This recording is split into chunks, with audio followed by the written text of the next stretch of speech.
I wished I was at 2 places every morning, and I can't do that. It's supposed to happen for you. It'll happen. Yeah, it will. It will. And that big bull could have been could have walked right down that road to where you were standing. Oh, he And could I thought he was. It looked like he was. was either going to do that. Or I thought he was going to walk the fence line. Yeah. I was already looking at the fence line, going, okay, that would be the height of his vitals. Oh. I'm gonna have to get up and shoot in between the. Oh, yeah.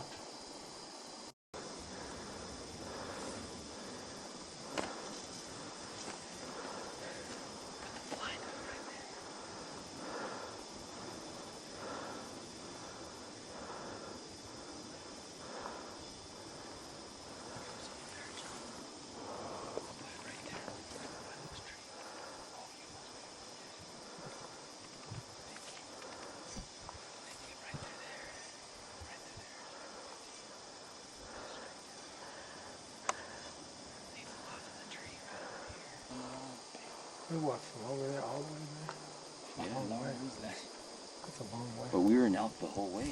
That's what made it go like that. Except packing out. Different deal.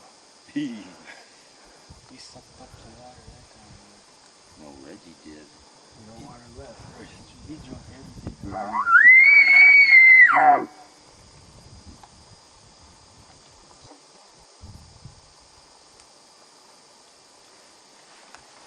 These elk are quiet now.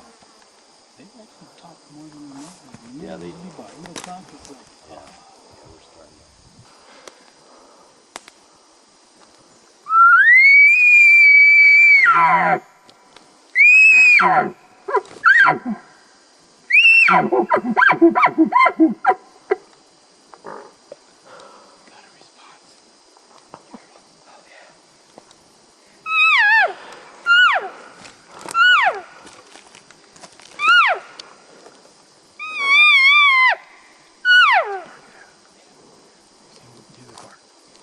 Bark.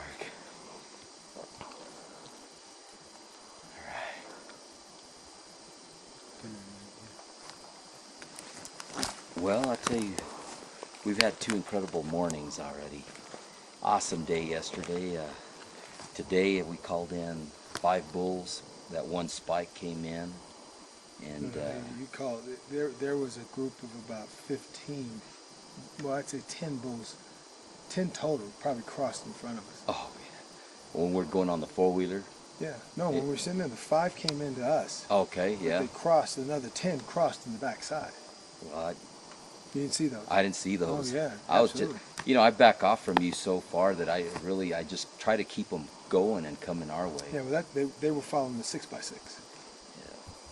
Well, it's been an incredible 2 days already, and we have one more evening left for this weekend, and if it doesn't pan out, we'll be back next week. That's right. So, but man, it's getting good, and weather's Almost just sounds like a sitcom. We'll be back next week. Thursday through Friday. Thursday through Monday. that's it. We'll get up here Thursday night and hunt Friday, Saturday, and Sunday, and probably get her done. But man, I tell you what, we still have probably an eventful evening, and it could happen. Yeah, weather looks like it's going to change a little bit. A little rain coming in, but last night it rained on us. It hailed on us last night, and Right. we still got that nice 6x6 came in. Not far from where we got off the trail. Land, and I'll be honest with you, up here in this area, there's elk everywhere. It's just a matter of getting them the right combination of cow talk to stimulate them to bugle, and if the cow talk's not working, then I like to try some bugling techniques as well. And just pretty much the main thing is to stimulate a bull to give up his location, and then we can kind of decide what we're going to do. As far as calling, this morning I started out with a series of cow and calf calls, just real simple.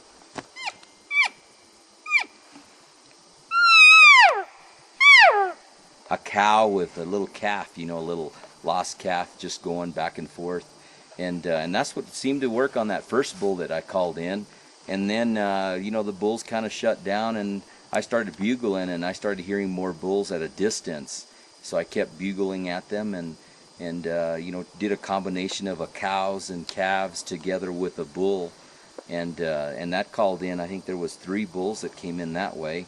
And then I switched it again. We had the other 3 bulls and the 10 I guess that you guys saw. No, you started rattling, they came even closer, became real interested. Right. I started doing the rattling, and what's going on right now is there's a hierarchy of these bulls that they're trying to figure out the dominant bull and leaving the other subordinate bulls, and because the dominant bull is the one that does all the breeding, with the herd and whatnot.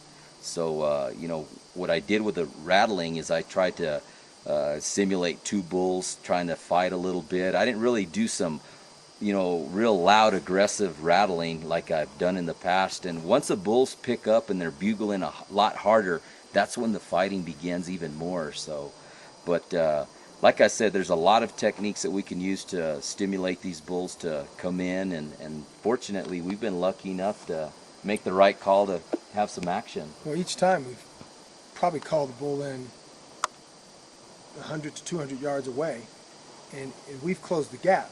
Right. As soon as you start to call, we start to move in. Oh, absolutely. Every time he calls back, we take up another 25 yards. Right. Closing the gap is so important, and most people don't close the gap.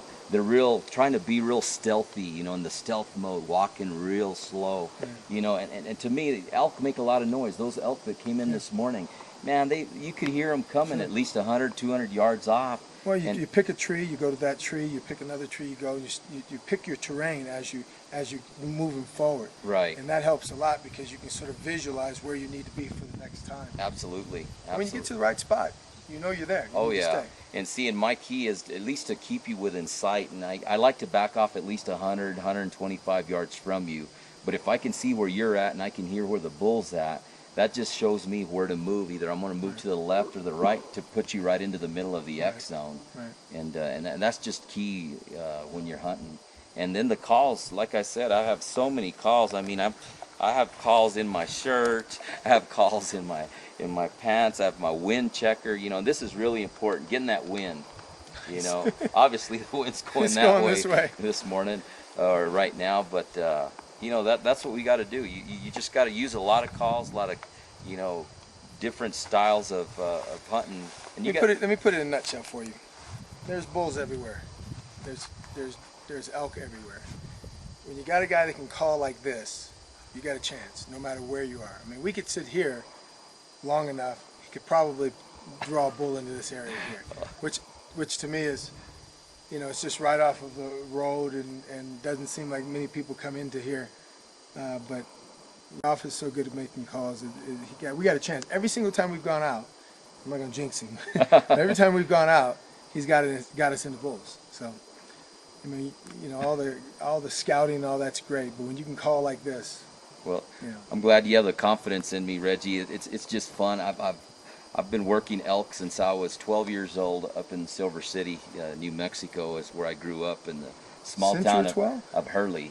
Since I was 12. Shit, I thought you were still 12. I'm sorry, my fault. No, I'll tell you what, every year just takes more and more out of you, but it makes it more exciting. And man, I hope you enjoyed this awesome footage that we brought to you this morning. Let's get her done, boss. Absolutely. You could hear them coming at least 100, 200 yards off. Well, you pick a tree, you go to that tree, you pick another tree, you go.